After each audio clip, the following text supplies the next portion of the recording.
Chieng' Ramogi e pau tuke e tugo mar dhialo higa achiel nyaka ne Ramogi TV dhi e yamo.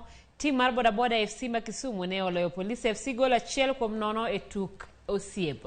Gol mar jo bodaboda ne olo kod jatugo Wycliffe Onyango e dakika mar 72, gol mane giyudo kowuok kuom opich achoma tielo 12. Tugo no nobagi e lap mar skul primar mar Victoria e kar dak ma Milimani, chuny boma ma Kisumu. Ne opangi dakika 45 mokwongo ne orumo amodhi 0-0.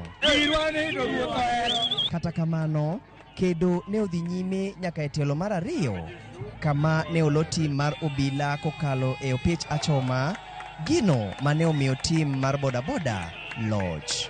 Mipira mwatugo kawuono en mipira makelo tudruok gi hera malong'o e kind jangware to gi polis. Kuom kelo watuge pamoja mondo wagoch gi polis and jo bodaboda ne happy nikech gilo polis to wadwa walogi 5-0 but walogi 1-0.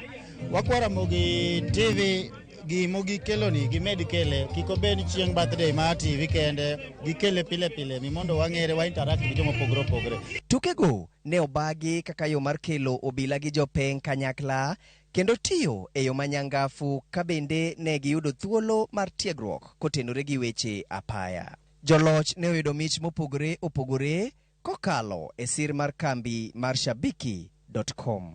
Wakonyore yore mang'eny. Wabro romo mang'eny, wabro uso kod wabro luongou mondo ma en koro wane gimoro achiel. To amora ahinya gi chulowa, erokamano mane opira. Next time kaduogo tang'e abro loyou. Oganda ne owuok oko kendo nyiso morgi e odiechieng' mar ariyo mar Ramogi TV ne dhi nyime gi duoko lwedo ne johera mag-gi e seche ma bende ne girwako higa achiel. James Okoth, Ramogi TV.